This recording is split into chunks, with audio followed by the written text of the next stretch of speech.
Bonjour, vous m'entendez bien? Ouais. Bienvenue à toutes et à tous donc, pour cette nouvelle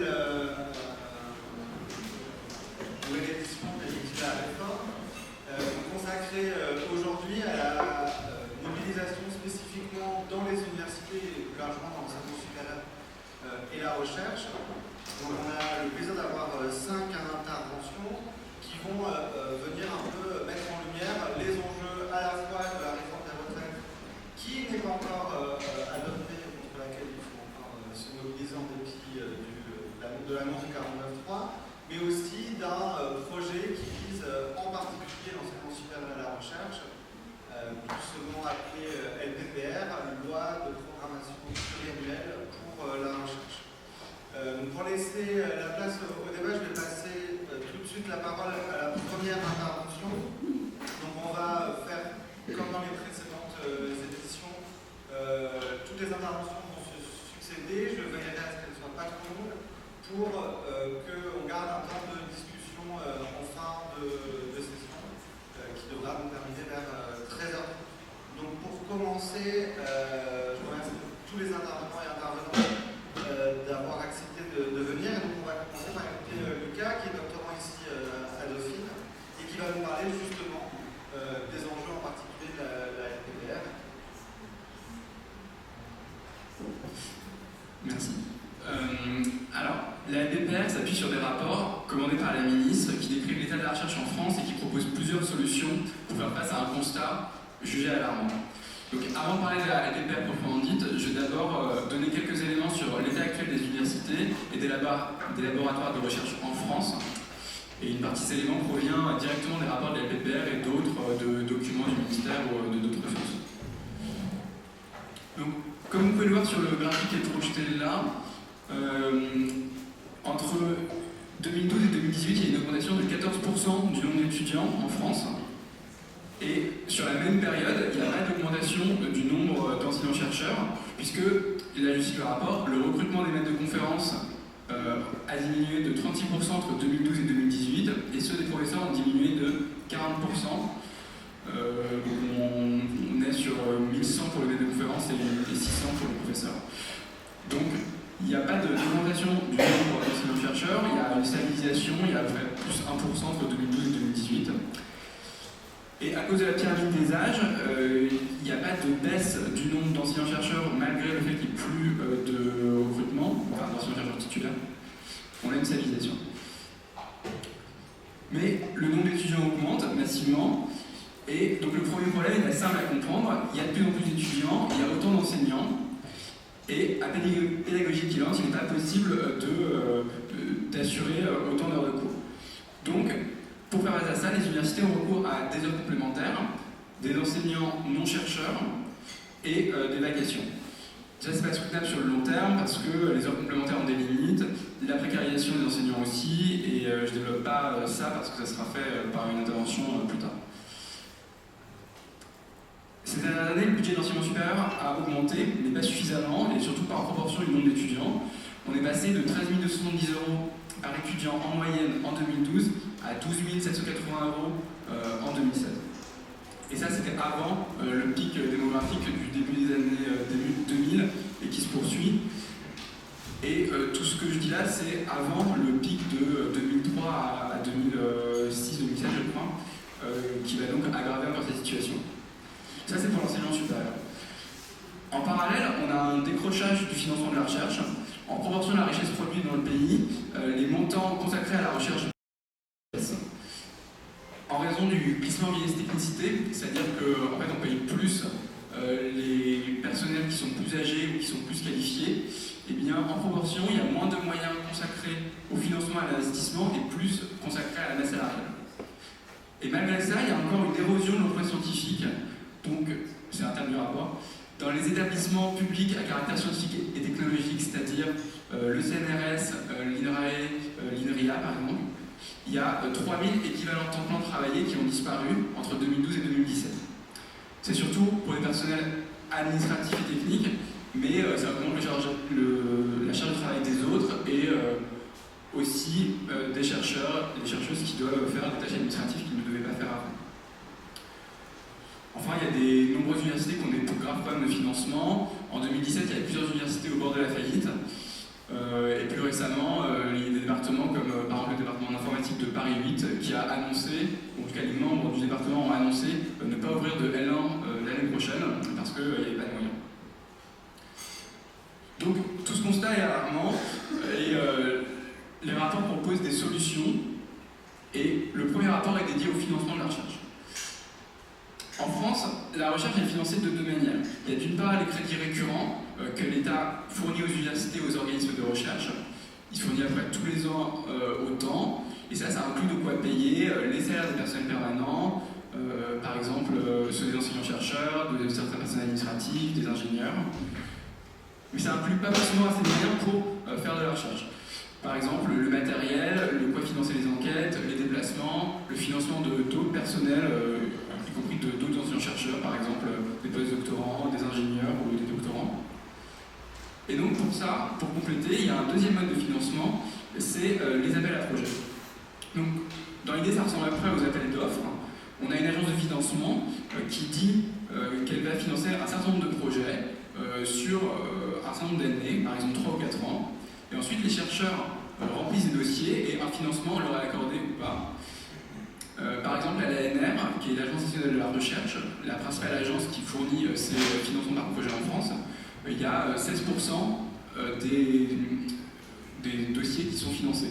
Donc en fait, les 84 autres sont écrits, les dossiers sont écrits, mais les financements ne viennent pas. Donc, devant le manque de moyens consacrés à la recherche, le rapport propose d'augmenter massivement le financement, mais essentiellement par appel à projet. Donc le rapport est assez flou, il propose une fourchette entre 500 millions et 2 milliards d'euros, donc ça, c'est entre pas du simple au quadruple. Et ça, c'est pour les appels à projets. Il y a aussi quelques crédits de base pour les universités, donc 250 millions d'euros, et autant pour les organismes de recherche. Là, c'est des financements qui sont censés être pérennes, mais ils seraient quand même alloués sur la base des performances des universités et donc de leur évaluation, et je vais y revenir après. Le mode de financement par projet, ça modifie profondément les laboratoires. Ça fait plusieurs années en France qu'il y a ce mode de financement. Donc on a un peu de recul et des sociologues ont travaillé dessus. À l'échelle du laboratoire, les appels à projets, ça ne permet pas de créer des postes de fonctionnaires ou même des postes pérennes, puisque par définition, les projets sont sur une durée limitée. Et c'est pourquoi les rapports proposent la création d'un contrat à durée indéterminée de mission scientifique. Et donc on a un glissement sémantique ici dans le sens d'indéterminé. C'est pas comme d'habitude un contrat qui n'a pas de fin prévu. C'est un contrat qui a bel et bien une fin, mais la personne concernée ne se sait pas quand. Et donc en fait à la fin, ça sera quand le projet ne sera plus financé, quand il aura échoué ou réussi, et qu'il n'y aura plus de financement, et donc la personne est licenciée. Ça c'est exactement ce qui est appelé contrat de projet, ou qu'on appelait aussi CDI de chantier pendant le débat sur la loi travail 2 au début du quinquennat. Et en fait, le rapport s'appuie explicitement sur les articles de cette loi-là. Ce mode de financement apporte aussi une nouvelle division du travail. On a d'un côté des chercheurs seniors, titulaires, qui sont l'équivalent des PI dans les universités américaines, qui cherchent des financements et gèrent des projets. Et d'un autre côté, on a les doctorants, qui du coup sont plus considérés comme des étudiants, mais comme des jeunes chercheurs qui avec les post-doctorants, les autres jeunes chercheurs, fournissent un travail scientifique qui est à même de répondre aux appels à projets et aux évaluations. Alors ensuite, à l'échelle nationale, ce mode de financement ça permet de différencier les laboratoires à l'université. Avec les crédits récurrents, on a un saupoudrage dans une certaine mesure égalitaire des établissements. Et là, et en fait c'est même revendiqué dans le premier rapport, il y a une dispersion de moyens dans le financement de l'enseignement supérieur et de la recherche, et donc il faut pouvoir concentrer plus les moyens vers certaines universités d'excellence. Donc ça veut dire que les universités périphériques, qui ne sont pas considérées comme des universités d'excellence, capteront moins de financement, et donc on a une mise en concurrence des chercheurs, et par les chercheurs aussi des universités. Certaines universités ne vont pas gagner à ce nouveau mode de financement, et donc ces universités se destineront essentiellement à l'enseignement et donc que à la recherche. Ce mode de financement permet aussi un pilotage différent. Le premier rapport propose de définir des grandes priorités stratégiques, ou plutôt il propose qu'un conseil restreint autour du Premier ministre définisse des grandes priorités stratégiques. Un conseil restreint d'une douzaine de personnes qui comprend les directeurs d'instituts de recherche et le Premier ministre et quelques fonctionnaires, donc avec très peu de chercheurs. Et que les appels à projets soient subordonnés en partie à ces priorités stratégiques. Le troisième rapport est consacré à la recherche partenariale, et le but c'est de développer davantage de transfert entre le public et le privé. Les deux, ça passe par un ensemble de mesures, encore une fois un fléchage des appels à projets, et aussi des mesures comme des stages obligatoires pour les doctorants pour valider leur doctorat. Pour pouvoir mettre en place ce financement massif par projet, il faut renforcer les agences qui s'en occupent. Donc d'une part l'ANR qui distribue les financements, et d'autre part le HCERS qui lui évalue les procédures d'évaluation des universités, ou évalue directement les universités, ça dépend. Et donc il est question de renforcer ces structures, de les professionnaliser et d'évaluer les enseignants-chercheurs et de professionnaliser les ressources humaines, la gestion des ressources humaines des universités. Il y a aussi le retour de la cotation. Donc, en fait, le prédécesseur de l'HCERS, qui s'appelait l'AERS, donnait des notes aux organismes, enfin aux établissements et aux laboratoires.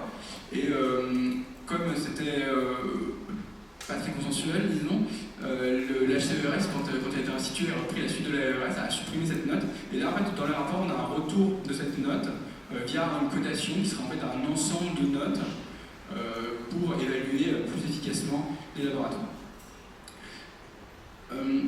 La différenciation entre les universités, ça va permettre de payer différemment les personnels. Ça, c'est dans le second rapport qui vise à rendre plus attractifs les emplois dans l'enseignement supérieur. Le rapport acte qu'il y a un décrochage dans les salaires des chercheurs et en fait de l'ensemble des personnels de l'enseignement supérieur et de la recherche par rapport aux autres pays de l'OCDE. Et il propose de revaloriser les salaires, mais par des prix. Donc 2/3 de l'enveloppe consisterait à revaloriser les salaires de tout le monde, et il y a 1/3 qui servirait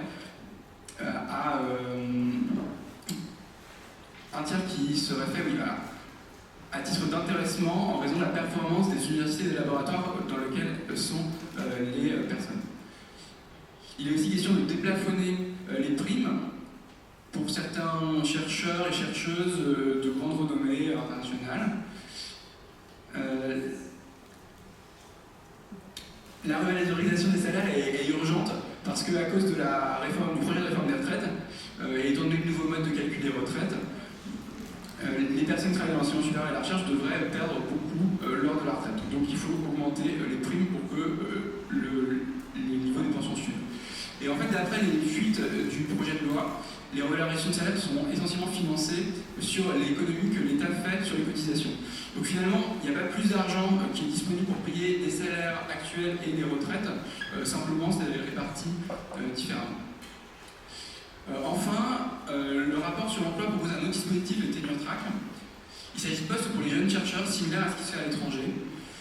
Aujourd'hui, les jeunes chercheurs obtiennent un poste de titulaire de chargé de recherche et de maître de conférence respectivement à 34 et 33 ans. Et en fait, les tenure track, l'idée, c'est qu'il y ait des périodes d'essai beaucoup plus longues, entre 5 et 7 ans. Et ça veut dire que les chercheurs auront un premier poste titulaire à l'âge de 40 ans. Ou pas. Et cette tenure track sera accompagnée d'un financement, d'un package qui comprend un financement de la recherche, et donc en fait, ça acte que les maîtres de conférence n'auront a priori pas, dans les crédits de base, de moyens pour mener à bien la recherche. Donc, comme pour les universités, on voit bien ce qui se dessine. Il y a quelques chercheurs, ceux qui auront une tenure track ou des chercheurs seniors qui réussiront à avoir des appels à projets. Ce qui est plus facile si on a déjà eu des appels à projets, on a les moyens pour plus facilement candidater à des appels à projets. Ces personnes vont capter plus d'argent et vont capter de la recherche, vont capter plus d'argent pour la recherche. Et les autres vont avoir plus d'enseignement à cause de l'augmentation du nombre d'étudiants. Il y aura d'autres postes avec des enseignants 100% chercheurs. Et ces personnes vont s'éloigner de la recherche.